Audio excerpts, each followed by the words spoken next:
Hello guys, welcome to ఐజేబస్.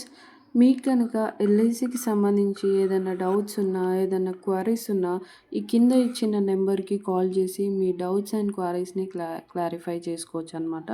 అట్లాగే మీరు ఏదైనా పాలసీ తీసుకోవాలని దాని గురించి ఏదైనా డైలమాలు ఉంటే మీరు ఈ నెంబర్కి కాల్ చేసి గైడెన్స్ తీసుకోవచ్చు. అట్లాగే ఎల్ఐసిలో ఏదైనా పాలసీ తీసుకోవాలన్నా కూడా మీరు ఈ నెంబర్కి కాల్ చేసి ప్రొసీజర్ అనేది స్టార్ట్ చేయొచ్చు అనమాట. లేట్ చేయకుండా let's get in to our topic. ఈరోజు నేను చెప్పబోయే టాపిక్ పేరు ఏంటంటే పార్ట్ టైం జాబ్. ఈ పార్ట్ టైం జాబ్లో ఓన్లీ వన్ టైప్, ఒక్కదాని గురించే నేను ఇప్పుడు చెప్పబోతున్నాను.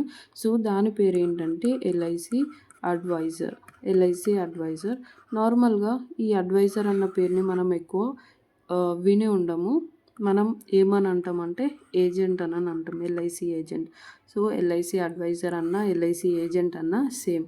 వీళ్ళ యొక్క వర్క్ అండ్ వర్కింగ్ కండిషన్స్ ఎలా ఉంటుంది, వాళ్ళు చేయాల్సిన పని ఏంటి అనేది ఇప్పుడు మీకు చెప్తానమాట. సో వాళ్ళు చేయాల్సిన వర్క్ ఏంటంటే ఎల్ఐసి యొక్క ప్రొడక్ట్స్ని సేల్ చేయడమే ఈ ఎల్ఐసి అడ్వైజర్ యొక్క పని అనమాట. సో వాళ్ళ ప్రొడక్ట్స్ ఏముంటాయి, ఎల్ఐసి యొక్క ప్రొడక్ట్స్ ఏముంటాయి, ఇన్సూరెన్సెస్ అనమాట. ఈ ఇన్సూరెన్సెస్ని అమ్మడమే ఎల్ఐసి అడ్వైజర్ యొక్క పని. సో ఇక్కడ ఇన్సూరెన్స్లు చాలా రకాలు ఉంటాయి. ఎండోమెంట్ అని, హోల్ లైఫ్ ప్లాన్స్ అని, పెన్షన్ ప్లాన్స్ అని, యూలిప్ ప్లాన్స్ అని, ఇవన్నీ చాలా రకాలుగా ఉంటాయి అన్నమాట. సో మీరు ఈ వర్క్ చేయాలంటే మీకు ఉండాల్సిన అర్హతలు ఏంటి అనేది ఇప్పుడు మీకు చెప్తాను. సో ఇక్కడ వాళ్ళ వర్క్ ఏంటిది అని తెలిసింది కదా. సో వర్క్ ఏంటి, వాళ్ళ ప్రొడక్ట్స్, ఎల్ఐసి యొక్క ప్రొడక్ట్స్ అమ్మడమే ఎల్ఐసి అడ్వైజర్ యొక్క పని. సో టైం అనేది మన ఇష్టం. సో మీరు నైట్లో చేసుకుంటారా లేకుంటే పొద్దునే చేసుకుంటారా అనేది మీ ఇష్టం అన్నమాట. వర్క్ మాత్రం ఈ ఫ్లెక్సిబుల్ టైంలో చేసుకోవచ్చు. ఆ తర్వాత చూసుకున్నట్లయితే కండిషన్, మీకు ఉండాల్సిన అర్హతలు, ఎలిజిబిలిటీ ఏంటి అని అంటే 10th పాస్ అయి ఉండాలి. First of all 10th pass అయి ఉండాలి. ఆ తర్వాత మీకు 18+ ఇయర్స్ అనేది ఉండాలన్నమాట ఖచ్చితంగా. సో 2 కండిషన్స్ అనేది చాలా ముఖ్యం.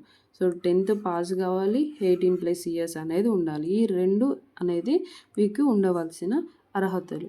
ఆ తర్వాత ఈ పాలసీ ఈ పార్ట్ టైం జాబ్ చేయడానికి మీరు ఎట్లా చేయాలి, ఎవరిని అప్రోచ్ కావాలనేది ఇప్పుడు నేను చెప్తానమాట. సో ముందుగా మనం నియర్ బై ఎల్ఐసి ఆఫీస్కి వెళ్ళాల్సి ఉంటుంది అనమాట. ఎల్ఐసి ఆఫీస్కి వెళ్ళి అక్కడ డెవలప్మెంట్ ఆఫీసర్, డిఓ అని అంటారు అనమాట.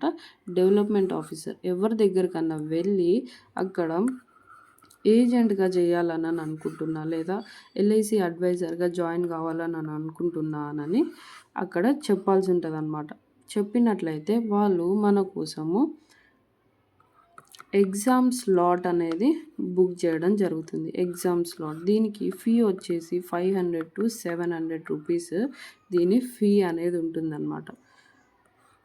స్లాట్ బుక్ చేసిన తర్వాతకి మనము ఎగ్జామ్ రాయాల్సి ఉంటుంది అనమాట. ఈ ఎగ్జామ్ కండక్ట్ చేసేది IRDAI, insurance regulatory development authority of India. Exam conduct చేయడం జరుగుతుందన్నమాట. పర్టికులర్ స్లాట్లో మొత్తంగా 50 మార్క్స్ ఉండడం జరుగుతుంది. 50 మార్క్స్కి కేవలం మనకు 15+ మార్క్స్ వస్తే మనము పాస్ అయినట్టు అనమాట. పాస్ అయిన ప్రతి ఒక్కరు కూడా అడ్వైజర్గా చేసే అవకాశం అనేది ఉంటుందన్నమాట. ఆ తర్వాత ఒక 25 hours లేదా 24 hours ట్రైనింగ్ పీరియడ్ అనేది ఉండడం జరుగుతుంది. అంటే రోజు ఒక 2 days 3 days ట్రైనింగ్ అనేది ఉంటుంది అనమాట. ఇందులో క్వాలిఫై అయిన వాళ్ళు, అంటే 15+ అబోవ్ మార్క్స్ వచ్చిన వాళ్ళకు ఈ 25 hours లేదా 24 hours ట్రైనింగ్ పీరియడ్, అంటే 3 to 4 days ట్రైనింగ్ పీరియడ్ అనేది ఉండడం జరుగుతుంది. సో ఈ ట్రైనింగ్ పీరియడ్ అయిపోయిన తర్వాత మీరు పాలసీలు లేదా ఇన్సూరెన్స్లని సేల్ చేయొచ్చు అన్నమాట. దీనికి సంబంధించిన సో పేమెంట్ ఎలా చేస్తారు, ఎట్లా ఉంటుంది అనేది మీకు ఇప్పుడు చెప్తాను. సో ఈ పేమెంట్కి సంబంధించి మనం చేసే పాలసీని బట్టి ఉంటుందన్నమాట. సో లైక్ ఒకవేళ ఎండోమెంట్ ప్లాన్స్ తీసుకున్నట్లయితే అప్ టు 28% మనకు కమిషన్ వచ్చే ఛాన్సెస్ ఉంటుందన్నమాట. ఆ తర్వాత ఫస్ట్ ఇయర్‌లో అరౌండ్ 28% వస్తది. ఆ తర్వాత కొంచెం కమిషన్ అనేది తగ్గుకుంటూ పోతదనమాట నెక్స్ట్ ఇయర్‌కి.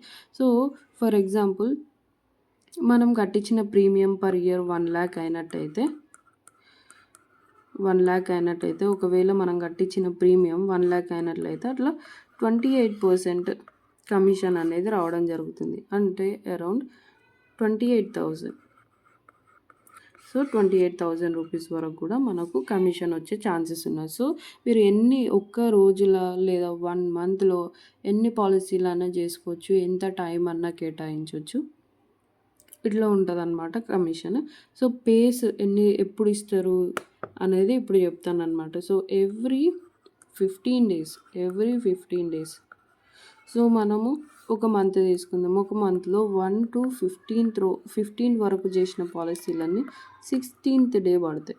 ఆ తర్వాత 16th నుంచి 30 లేదా 31st వరకు చేసిన పాలసీలన్నీ 31st రోజు పడతాయి. సో, ఇది ప్రొసీజర్ అనమాట. 31st లేదా 1st వరకు కూడా అప్పుడప్పుడు ఎక్స్టెండ్ కావచ్చు. ఇది ప్రొసీజర్ ఉంటుంది. So, simple. ఆ తర్వాత ఒక కండిషన్ వచ్చేసి ఏంటంటే, సో, ఇయర్‌కి 1 ఇయర్‌లో అట్లీస్ట్ 12 పాలసీలు చేయాలన్నమాట. చిన్నవైనా పెద్దవైనా అట్లీస్ట్ 12 పాలసీలు అనేది చేయాలి. అప్పుడైతేనే మన కోడ్ అనేది యాక్టివ్లో ఉండడం జరుగుతుందన్నమాట. మనకిచ్చిన ఏజెంట్ కోడ్ అనేది యాక్టివ్‌లో ఉండడం జరుగుతుంది. At least 12 policies. సో, మొత్తము మంత్‌కి ఒకటి చేసుకుంటారా, ఒక మంత్‌లోనే 12 చేసేస్తారా అనేది మీ ఇష్టం. బట్ ఎవ్రీ ఇయర్ 12 పాలసీస్ మాత్రం కంపల్సరీగా చేయాలి. ఇదే ఈ ప్రాసెస్ అన్నమాట. Hope you like the video. మీకు గనక వీడియో నచ్చినట్లయితే please do like, share and subscribe to my channel. Thank you.